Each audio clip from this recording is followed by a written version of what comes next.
The sun hung low over Babylon, casting long shadows on the baked mud bricks of the city's walls.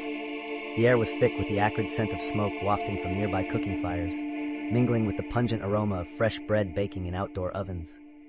The sound of brass trumpets split through the din, sharp and piercing, signaling the arrival of King Hammurabi. The crowd hushed as he rode past, his royal robes billowing in the warm desert breeze. The rhythmic clopping of hooves on the hard-packed ground resonated like a heartbeat, matching the rising anticipation in the hearts of the gathering throng. As Hammurabi approached the temple, the weight of his crown felt heavier than ever upon his brow. The sweat beaded at his temples, mixing with the dirt of the day, a reminder of his humanity amid divinity. His eyes swept across his people, absorbing their expectations, their hopes, and their fears. A mother clutched her child close, whispering prayers under her breath, while the elders murmured about the recent crop failures and the rise of banditry. "Today I bring you a new order," Hammurabi declared, his voice strong yet tinged with urgency. "A code that shall govern our lives, bringing justice to the unjust and order to the chaos." The crowd erupted in a mix of gasps and murmurs, the tension palpable in the still air. As he raised the tablet high above his head, the essence of his struggle crystallized in that moment. His voice carried not just the weight of a king, but the hopes of an entire civilization. But behind the fervent cheers, a quiet anxiety lay hidden. What would this new code truly mean for the people? Would it bring fairness or further oppression? The questions lingered in the air, thick enough to cut. A decade earlier, the world of Hammurabi was a cauldron simmering with treachery and strife. The stench of unwashed bodies permeated his home, where the meager meals of barley porridge were punctuated by the bitter scent of disappointment. His father, the king, spent long nights away from home, caught in the web of political maneuvering and wars that seemed endless. Hammurabi could hear his mother's sobs, muffled by the thin reed walls, as she mourned her husband's absence and the fleeting nature of their lives. "Do you think I have the power to protect you?" His mother had once whispered, her face drawn in worry as she stroked his hair. "This world is cruel. It will not spare even the innocent." Those words were etched into him, fueling the fire of ambition that would one day drive him toward greatness. Yet they also cast a long shadow over his childhood, planting the seeds of fear in his heart. The fear of failure, of not measuring up, gnawed at him like a hungry wolf. Would he ever be able to rise to the expectations of a father he barely knew? The heat from the sun felt more like a burden than a blessing, and each day he felt the weight of his family's struggles pressing down on him like a heavy yoke.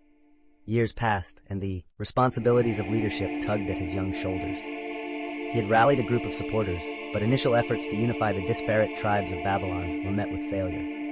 Each diplomatic mission resulted in angry rebukes, and each promise for alliance fell apart like dry clay crumbling in his hands. One fateful day, as he addressed a particularly unruly faction, their leader sneered, "You think yourself a king? A mere boy with dreams, yet your words hold no weight." The laughter that followed felt like daggers to his heart, and the heat of humiliation burned hotter than the sun above. That night, Hammurabi sat alone in his chambers. The cool stone beneath him felt like the icy grip of despair. "I could never wear the crown," he muttered, voice barely above a whisper, his fingers tracing the intricate designs of his father's old crown lying on the table. The weight of expectation felt insurmountable, and for a moment he considered abandoning his claim to the throne altogether. Would it be easier to fade into obscurity than to face more failure? But just as despair threatened to pull him under, a flicker of resolve ignited deep within. "No," he whispered fiercely to himself, "I will not back down." In the depths of his self-doubt, Hammurabi found clarity. He realized that brute force and grand speeches would not unite the city. He needed a system, something that could bring order to chaos. His genius lay in his understanding of human nature. He knew that the people craved fairness, a structure that would protect them from the whims of the powerful. "What if," he mused aloud, "the laws were written down, a contract between me and my people?" The aroma of fresh ink and papyrus filled the air as he conceptualized the Code of Hammurabi, a tangible set of guidelines that would dictate the conduct of citizens and rulers alike. For weeks, he labored over the details, painstakingly inscribing each law onto stone tablets. "If they can see it, they will believe it," he said fervently to his closest advisors, their faces illuminated by the flickering light of oil lamps. "They must know what is just." The laws included severe punishments, but also emphasized fairness, reflecting the principle of an eye for an eye. He meticulously crafted penalties that directly corresponded to the crime, ensuring that the scales of justice were balanced. As he unveiled the draft to his supporters, a murmur of excitement rippled through the room. "A code for all, not just for the mighty," one of them exclaimed, the fervor returning to Hammurabi's heart.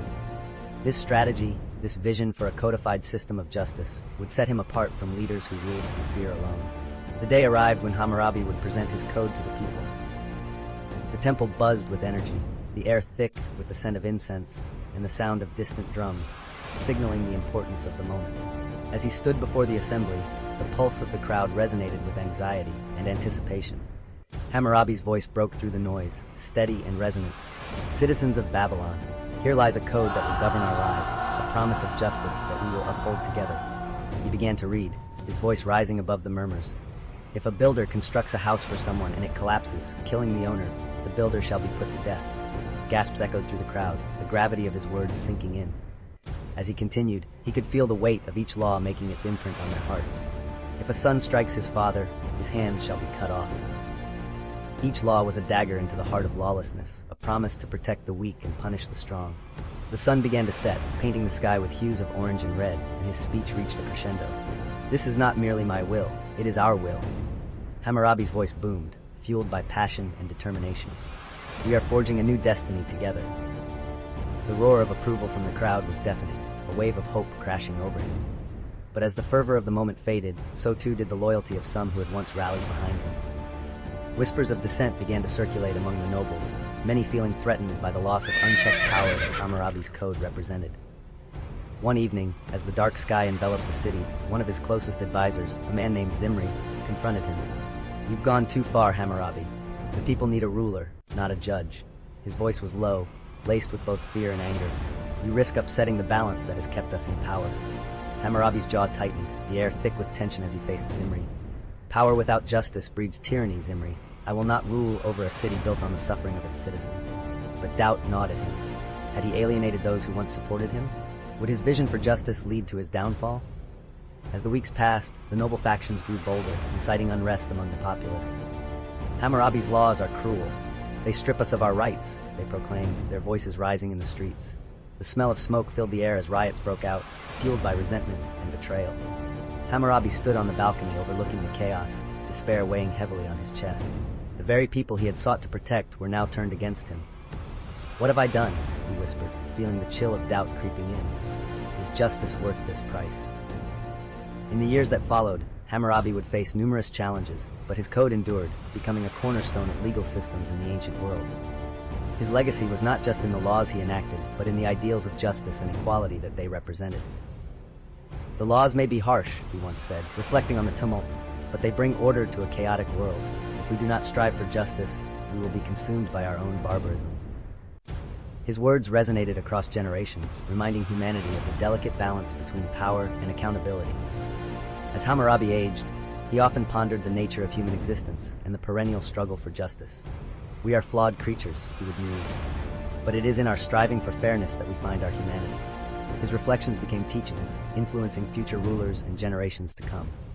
Ultimately, Hammurabi's life is a tale woven with triumph and turmoil, illustrating that the path to justice is fraught with challenges, yet is essential for the survival of civilization.